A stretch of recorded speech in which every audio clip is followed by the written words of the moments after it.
Hi friends, मैं आकांक्षा शर्मा जी की वित्तकांक्षा में आपका स्वागत करती हूँ। मध्य प्रदेश सामान्य ज्ञान के आज हम टॉप 50 पढ़ने वाले हैं। ये बहुत ही शानदार प्रश्न है। कोशिश कीजिएगा, अगर आपको आ रहे हैं तो ठीक है, नहीं आ रहे हैं तो उनको नोट डाउन कर लीजिएगा और तुरंत की तुरंत याद कर लीजिएगा। ऐसे 8 से 10 प्रैक्टिस सेट में लेके आऊँगी ये मध्य प्रदेश सामान्य ज्ञान के भी। तो चलिए स्टार्ट करते हैं। फ्रेंड्स, ये मेरी मध्य प्रदेश की करंट अफेयर्स की वार्षिकी अगर आप लेना चाहते हैं जनवरी 2022 से दिसंबर 2022 तक ही है और इसकी प्राइस ₹49 में इसकी ई बुक आपको मिल जाएगी। तो चलिए अपना क्वेश्चन स्टार्ट करते हैं। पहला क्वेश्चन है, प्रयागराज स्तंभ जो प्रयागराज में है उसकी स्तंभ की लेख की लंबाई कितनी है? 35 फीट है, 30 फीट है, 20 फीट है या 15 फीट है? प्रयागराज स्तंभ लेक की लंबाई कितनी है? तो प्रयागराज स्तंभ लेक की लंबाई है 35 फीट। प्रयागराज स्तंभ लेक की लंबाई कितनी है? तो प्रयागराज स्तंभ लेक की लंबाई कितनी है? 35 फीट है। अगला क्वेश्चन है, मध्य प्रदेश का एकमात्र स्टॉक एक्सचेंज इंदौर में है, इसे किस वर्ष स्थापित किया गया था? तो देखो, इंदौर में मध्य प्रदेश का पहला स्टॉक एक्सचेंज जो है वो इंदौर में ही है और इसकी स्थापना हुई थी 1919 में। लेकिन कई जगह बुक्स में क्या होता है, 1930 लिखा हुआ है और अगर ऑप्शन में 1919 नहीं आता है तो आप 1930 लगाइएगा, अदरवाइज़ 1919 लगाइएगा, क्योंकि गूगल भी यही कहता है कि मध्य प्रदेश का एकमात्र स्टॉक एक्सचेंज जो इंदौर में है वो कब बना है? 1919 में। और जो बॉम्बे स्टॉक एक्सचेंज है वो एशिया का ही पहला है और सबसे बड़ा है। जो बॉम्बे स्टॉक एक्सचेंज है भारत का, उसकी स्थापना हुई थी 1875 में। उसको BSE बोलते हैं, बॉम्बे स्टॉक एक्सचेंज। और ये हमारे भारत का सबसे बड़ा है, बॉम्बे में है 1875 में। ये एशिया का भी बड़ा है। इसकी स्थापना 1875 में हुई थी। और इंदौर में जो स्टॉक एक्सचेंज है वो कब हुई थी? उसकी स्थापना 1919 में हुई थी। और अगर 1919 ऑप्शन नहीं आता है तो आपको 1930 लगाना है। अगला क्वेश्चन है, बाघ की गुफाएं किस लिए प्रसिद्ध हैं? बाघ की गुफाएं किस लिए प्रसिद्ध हैं? शैल चित्र के लिए, बाघों के लिए, प्राचीन मूर्तियों के लिए या भूल भुलैयों के लिए? तो बाघ की गुफाएं धार में हैं और ये गुफाओं के लिए, ये जो गुफाओं में जो शैल चित्र बने हुए हैं, चट्टानों पे जो चित्र बनाए हुए हैं, उसके लिए ये प्रसिद्ध है। कौन सी? बाघ की गुफाएं कहाँ पर हैं? धार में है। मध्य प्रदेश राज्य किस खनिज की दृष्टि से समृद्ध नहीं है? देखो, लोहे अयस्क से भी है, मैग्नीज से भी है, कोयले से भी है, पेट्रोलियम से नहीं है।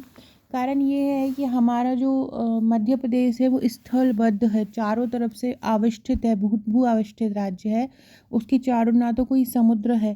अब वो पेट्रोलियम निकाला जाता है, उस सागर की तलछटियों से ही निकाला जाता है। तो मध्य प्रदेश में तो कोई ऐसा सागर नहीं है, तो इसलिए मध्य प्रदेश पेट्रोलियम की दृष्टि से समृद्ध नहीं है। बाकी तो सब मध्य प्रदेश में पाए जाते हैं। लोह अयस्क भी पाया जाता है, मैग्नीज भी बालाघाट में पाया जाता है, कोयला भी शहडोल, सिंगरौली, सुहागपुर में पाया जाता है। मध्य प्रदेश की किस नदी में वर्ष भर पर्यंत जल बना रहता है? नर्मदा में भी बना रहता है, सोन में भी बना रहता है और केन में भी बना रहता है। तीनों ही नदियों में वर्ष भर पानी बना रहता है। मध्य प्रदेश राज्य कृषि उद्योग विकास निगम की स्थापना कब की गई थी? मध्य प्रदेश राज्य कृषि उद्योग विकास निगम, तो मध्य प्रदेश राज्य कृषि उद्योग विकास निगम की स्थापना की थी 21 मार्च 1969 में। मध्य प्रदेश राज्य कृषि उद्योग विकास निगम की स्थापना कब हुई थी? 21 मार्च 1969 में हुई थी। मध्य प्रदेश में पहली बार राष्ट्रपति शासन कब लागू हुआ? देखो, मध्य प्रदेश में टोटल 3 बार राष्ट्रपति शासन लागू हुआ है। एक हुआ है 77, 80, 92। अभी पहली बार कब लगा था? 30 अप्रैल 1977 को पहली बार लगा था। मध्य प्रदेश में पहली बार राष्ट्रपति शासन कब लगा था? 30 अप्रैल 1977 में लगा था।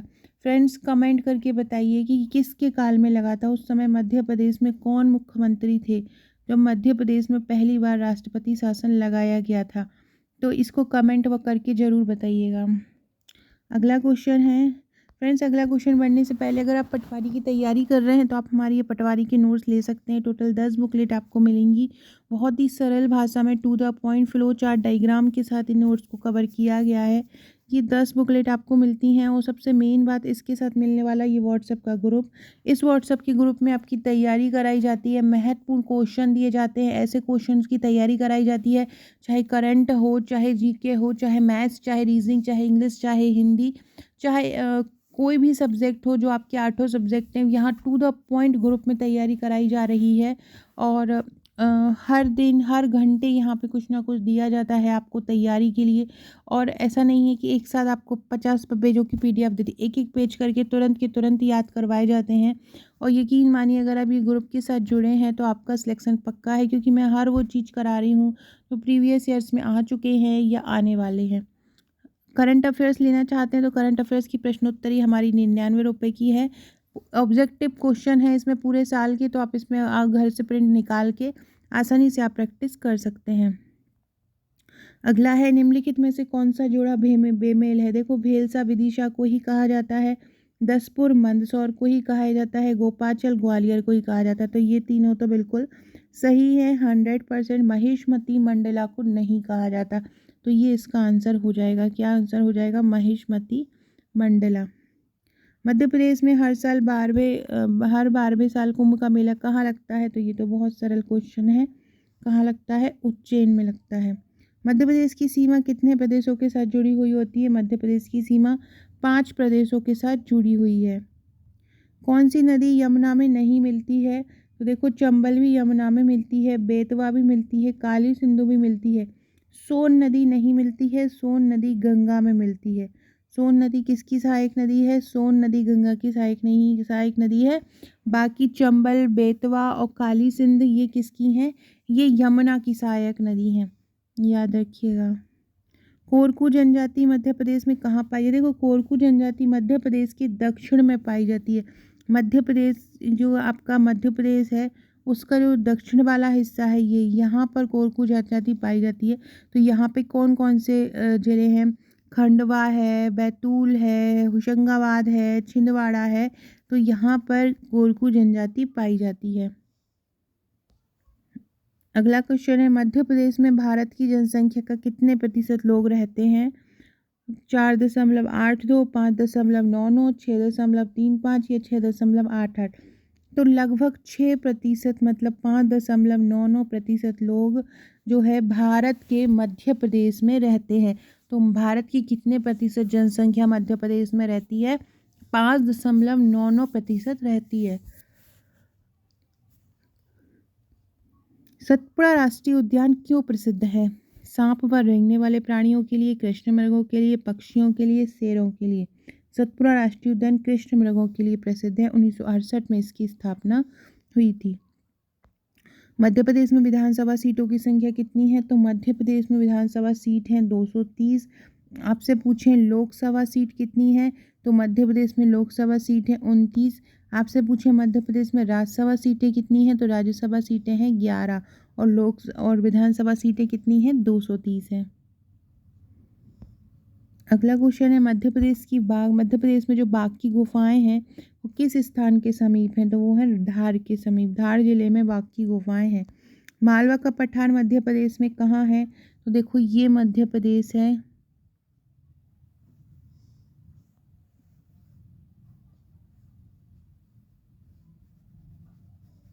ये आपका मध्य प्रदेश है। ये वाला जो हिस्सा है ये मालवा का पठार है। यहाँ पे ये वाले हिस्से में बुंदेलखंड का पठार है। ये वाला हिस्सा जो है वो बघेलखंड का पठार है। बीच में नर्मदा सोन घाटी है। यहाँ पे सतपुड़ा का पठार है और विंध्याचल है। अब आपसे क्या पूछ रहे हैं? मालवा का पठार पूछ रहे हैं। तो ये वाला जो हिस्सा है वो मालवा का पठार, तो ये कौन सा कहलाएगा? ये कहलाएगा उत्तर पश्चिमी भाग।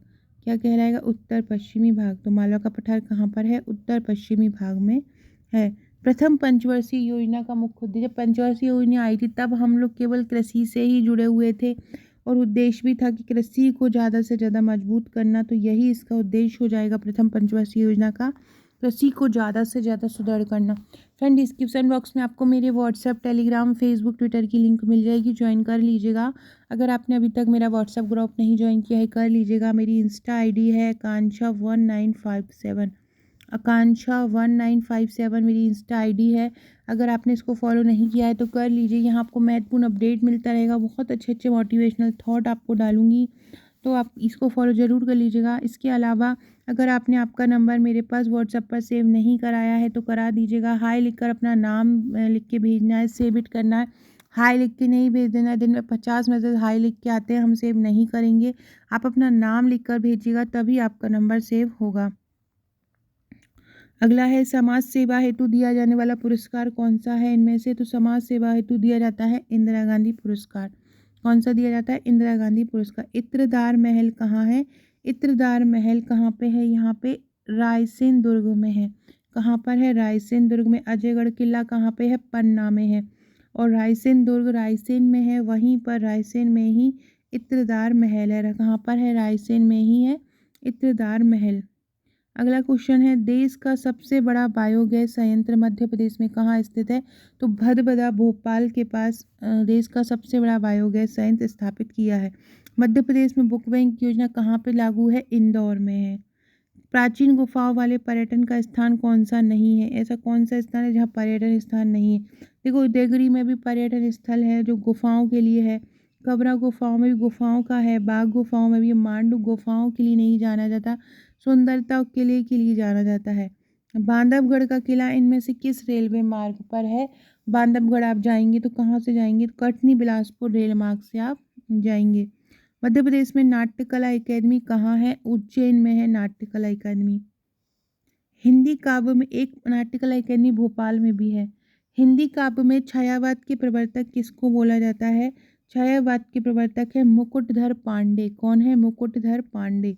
उत्तर पूर्वी रेलवे का वैगन वर्कशॉप कहाँ पर है? उत्तर पूर्वी रेलवे का वैगन वर्कशॉप भोपाल में है। मध्य प्रदेश में प्रति 1000 किलोमीटर क्षेत्र में औसतन कितना रेल मार्ग है? 12.9% रेल मार्ग मध्य प्रदेश में औसतन है। मालवा के पठार की नदियाँ निम्नलिखित में से कौन कौन सी हैं जो मालवा के पठार से निकलती हैं? देखो, क्षिप्रा निकलती है, चंबल निकलती है, काली सिंध निकलती है। तो डी आपका आंसर हो जाएगा। बारना नदी की नहरों से किस जिले में सिंचाई की जाती है? बारना नदी की नहरों से की जाती है रायसेन जिले में सिंचाई। बारना नदी की नहरों से कहाँ सिंचाई की जाती है? रायसेन जिले में की जाती है। बैतवा घाटी विकास योजना के अंतर्गत निकाली गई नहर का नाम क्या है? तो बैतवा से जो नहर निकाली जाती है उसका नाम है हलाली नहर। बैतवा घाटी विकास योजना के अंतर्गत जो निकाली गई नहर है उसका नाम क्या है? उसका नाम है हलाली नहर। अगला क्वेश्चन है, मध्य प्रदेश में सबसे बड़ी अनुसूचित जनजाति कौन सी है? सबसे बड़ी अनुसूचित जनजाति कौन सी है? गोंड है। देखो, गोंड जो है वो भारत में सबसे ज़्यादा पाई जाती है, याद रखिएगा। भारत की जनजाति पूछते हैं तो गोंड है, और मध्य प्रदेश की पूछते हैं तो भील है। अगर आपसे भील नहीं देंगे तो आप गोंड आंसर लगाएंगे, क्योंकि गोंड जो मध्य प्रदेश की दूसरी बड़ी जनजाति है और पहली क्या है? भील। और भारत की पूछेंगे तो भारत की गोंड है। कहीं कहीं पे गूगल में ये भी आंसर दो दो जगहों पे दिया है, जैसे कभी कभी लिख देते हैं कि मध्य प्रदेश की सबसे बड़ी जनजाति गोंड है, लेकिन मध्य प्रदेश की सबसे बड़ी जनजाति गोंड नहीं है। मध्य प्रदेश की सबसे बड़ी जनजाति क्या है? भील है। कर्क रेखा मध्य प्रदेश के किस भाग से गुजरती है? कर्क रेखा मध्य प्रदेश के मध्य भाग से गुजरती है और मध्य प्रदेश के 14 जिलों से होकर गुजरती है। कर्क रेखा कहाँ से गुजरती है? मध्य भाग से। कितने जिलों से? 14 जिलों से। राष्ट्रीय रामलीला मेला मध्य प्रदेश के किस नगर में आयोजित होता है? राष्ट्रीय रामलीला मेला तो बहुत जगहों पर आयोजित होता है, ग्वालियर में भी होता है, रीवा में भी होता है, लेकिन राष्ट्रीय रामलीला बोल रहे हैं तो राष्ट्रीय रामलीला मेला होता है भोपाल में। भोपाल ट्रेजेडी नामक पुस्तक के रचयिता कौन है? भोपाल ट्रेजेडी नामक पुस्तक के रचयिता हैं एम अरुण सुब्रमण्यम। कौन है भोपाल ट्रेजेडी नामक पुस्तक के लेखक? एम अरुण सुब्रमण्यम हैं।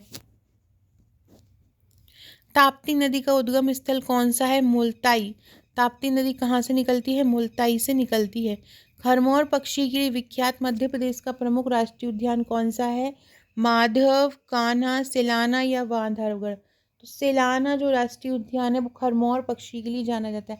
फ्रेंड्स, कमेंट जरूर किया कीजिए। कमेंट ही एक ऐसा माध्यम है जिसके कारण मैं आपको पहचान पाती हूँ, कि मैं लाइव तो आती नहीं हूँ। यही एक जरिया है जिससे आप मेरे को कमेंट करेंगे तो मैं पहचान पाऊँगी कि कौन कौन मेरे वीडियोस देखते हैं। तो जो कमेंट जरूर किया कीजिए। निम्नलिखित में से कौन सा जोड़ा बेमेल है? अमलाई में कागज उत्पादन होता है, होता है। मझगवा में हीरा उत्पादन होता है। एक सेकेंड।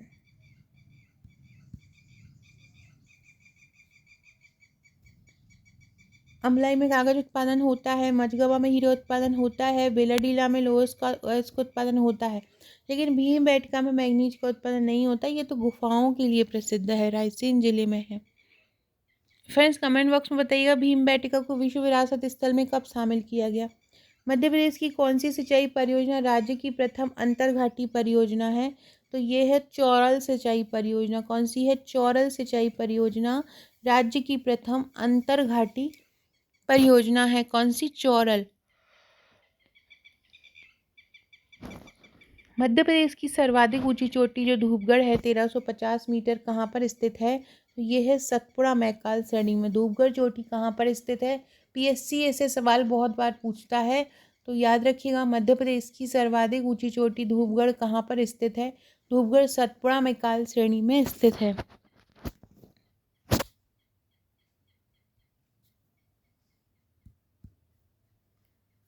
अगला है सिक्योरिटी पेपर मिल कहाँ पर है? नेपानगर, देवास, अमलाई या होशंगाबाद। देखो नेपानगर में जो कागज़ बनाए जाते हैं, देवास में न्यूज़पेपर के बनाए जाते हैं, अमलाई, शहडोल, होशंगाबाद। सिक्योरिटी पेपर बनाया जाता है होशंगाबाद में। कहाँ बनाया जाता है सिक्योरिटी पेपर? 1967-68 से इसने काम करना स्टार्ट किया था।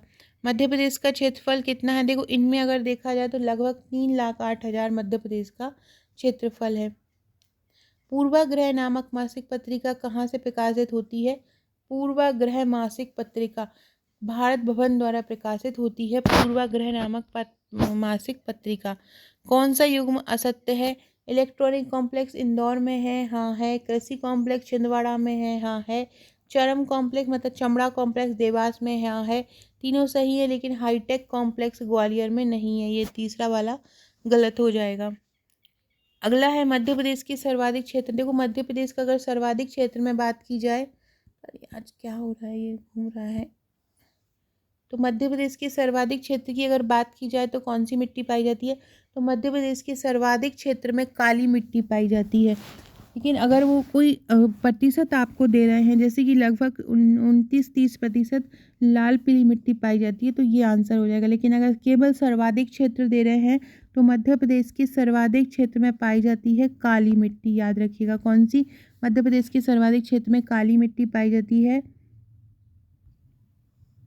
ये जैसे मध्य प्रदेश है तो यहाँ पे पाई जाती है जलोढ़ मिट्टी उत्तर की साइड में, और ये पूरा का पूरा पश्चिम का साइड यहाँ पे पाया जाता है काली मिट्टी। यहाँ पे लाल पीली मिट्टी पाई जाती है। और ये जो जलोढ़ मिट्टी है यही उत्तर में, यही कछारी मिट्टी कहलाती है, जो कि उत्तर चंबल के क्षेत्र में नदियों द्वारा बहाकर लाई जाती है। नर्मदा घाटी के क्षेत्र में भी मिक्सअप मिट्टी पाई जाती है, काली मिट्टी भी पाई जाती है। तो काली मिट्टी का ही प्रतिशत मध्य प्रदेश में ज़्यादा है। मध्य प्रदेश के संपूर्ण वन क्षेत्र के सर्वाधिक भाग में किसके वन पाए जाते हैं? सागौन के वन मध्य प्रदेश में पाए जाते हैं। लगभग 20% सागौन के वन मध्य प्रदेश में पाए जाते हैं। ये पीएससी एक बार ये वाला क्वेश्चन पूछ भी चुकी है। अगला क्वेश्चन है, प्राचीन काल में अवैध का किला किसे माना जाता है? प्राचीन काल में अवैध किला असीरगढ़ के किले को माना जाता था। मध्य प्रदेश का सबसे बड़ा रेलवे जंक्शन कौन सा है? मध्य प्रदेश का सबसे बड़ा रेलवे जंक्शन है इटारसी। कौन सा है मध्य प्रदेश का सबसे बड़ा रेलवे जंक्शन? मध्य प्रदेश का सबसे बड़ा रेलवे जंक्शन है इटारसी। मध्य प्रदेश का सबसे अधिक निचला क्षेत्र कौन सा है इनमें से? बघेलखंड का पठार मध्य प्रदेश का सबसे निचला क्षेत्र है। कौन सा है? बघेलखंड का पठार मध्य प्रदेश में सबसे निचला है। अगला है, भोपाल की विशाल झील किस राजा ने बनवाई थी? भोपाल की विशाल झील राजा भोज ने बनवाई थी। किसने बनवाई थी? राजा भोज ने विशाल झील बनवाई थी। फ्रेंड्स कमेंट में बताइएगा दलपत शाह जो हैं वो किसके पति थे? किसने हमारे मध्य प्रदेश पर जो मध्य प्रदेश के लिए बहुत ज़्यादा योगदान दिया था, उनके ये पति थे। तो कौन थे दलपत शाह, किसके पति थे? तो फ्रेंड्स ये थे हमारे आज के क्वेश्चन। आशा है आपको पसंद आएंगे। अगर पसंद आए हों तो चैनल को सब्सक्राइब कीजिएगा, शेयर कीजिएगा और लाइक कीजिएगा। और अगर आप अपना नंबर सेव कराना चाहते हैं तो इस नंबर पर मुझे व्हाट्सअप कर दीजिएगा। कोई भी क्वेश्चन का अगर आंसर रॉन्ग होता है तो मैं उसको कमेंट में सही करा दूँगी, तो एक बार कमेंट ज़रूर चेक कर लिया कीजिए। Okay friends, thank you.